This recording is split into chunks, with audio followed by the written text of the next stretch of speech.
بسم اللہ الرحمن الرحیم۔ رمضان المبارک، قرآن مجید اور تقوی۔ چند دن کی بات ہے کہ ایک دفعہ پھر رمضان کا مبارک مہینہ ہمارے اوپر سایہ فگن ہوگا اور اس کی رحمتوں کی بارش ہماری زندگیوں کو سیراب کرنے کے لیے برس رہی ہوگی۔ اس مہینہ کی عظمت و برکت کا کیا ٹھکانہ، جسے خود نبی کریم صلی اللہ علیہ وآلہ وسلم نے شہر عظیم اور شہر مبارک کہا ہو، یعنی بڑی عظمت والا مہینہ اور برکت والا مہینہ۔ نہ ہم اس ماہ کی عظمت کی بلندیوں کا تصور کر سکتے ہیں، نہ ہماری زبان اس کی ساری برکتیں بیان کر سکتی ہے۔ رمضان المبارک عظیم کیوں؟ اس ماہ کے دامن میں وہ بیش بہا رات ہے کہ اس ایک رات میں ہزاروں مہینوں سے بڑھ کر خیر و برکت کے خزانے لٹائے گئے اور لٹائے جاتے ہیں۔ وہ مبارک رات جس میں ہمارے رب نے اپنی سب سے بڑی رحمت ہمارے اوپر نازل فرمائی۔ قرآن مجید میں ہے کہ برکت والی رات میں اتارا گیا ہے، تمہارے رب کی طرف سے رحمت ہی رحمت ہے۔ یہ سورۃ الدخان میں فرمایا گیا ہے۔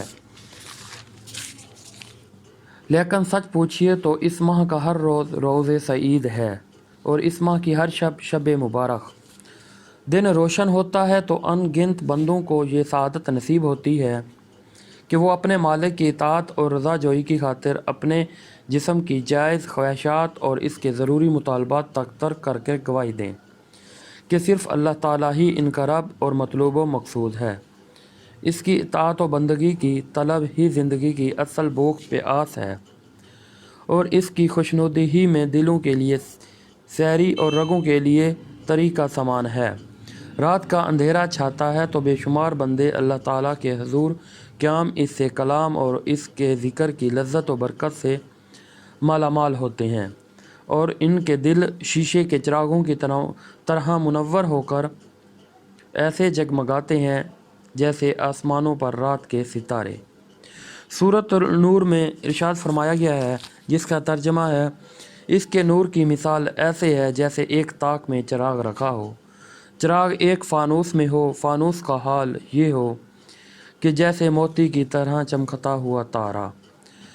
ایسے لوگ جنہیں تجارت اور خرید و فروخت اللہ کی یاد سے اور اقامت صلاۃ و اداء زکوٰۃ سے غافل نہیں کر دیتی۔ اس ماہ کی ہر گھڑی میں فیض و برکت کا اتنا خزانہ پوشیدہ ہے کہ نفل اعمال صالح فرض اعمال صالح کے درجہ کو پہنچ جاتے ہیں اور فرائض 70 گنا زیادہ وزنی اور بلند ہو جاتے ہیں۔ سلمان فارسی فرماتے ہیں، رمضان آتا ہے تو آسمان کے دروازے کھول دیے جاتے ہیں اور رحمتوں کی بارش ہوتی ہے، جنت کے دروازے کھول دیے جاتے ہیں اور نیکی کے راستوں پر چلنے کی سہولت اور توفیق عام ہو جاتی ہے، جہنم کے دروازے بند کر دیے جاتے ہیں اور روزہ بدی کے راستوں کی رکاوٹ بن جاتا ہے، شیطانوں کو زنجیروں میں جکڑ دیا جاتا ہے اور برائی پھیلانے کے مواقع کم سے کم ہوتے ہیں۔ پس بشارت دی ہے نبی کریم صلی اللہ علیہ وسلم نے اس شخص کو جو رمضان المبارک میں روزے رکھے کہ اس کے سارے اگلے پچھلے گناہ بخش دیے جائیں گے، اور اس شخص کو جو راتوں میں نماز کے لیے کھڑا رہے کہ اس کے بھی گناہ بخش دیے جائیں گے، اور وہ جو شب قدر میں قیام کرے اس کے بھی۔ بس شرط یہ ہے کہ وہ اپنے رب کی باتوں اور وعدوں کو سچا جانے، اپنے عہد بندگی کو وفاداری بشرط استواری کے ساتھ نبھائے اور خود آگہی اور خود احتسابی سے غافل نہ ہو۔ بخاری مسلم ابو ہریرہ سے روایت ہے۔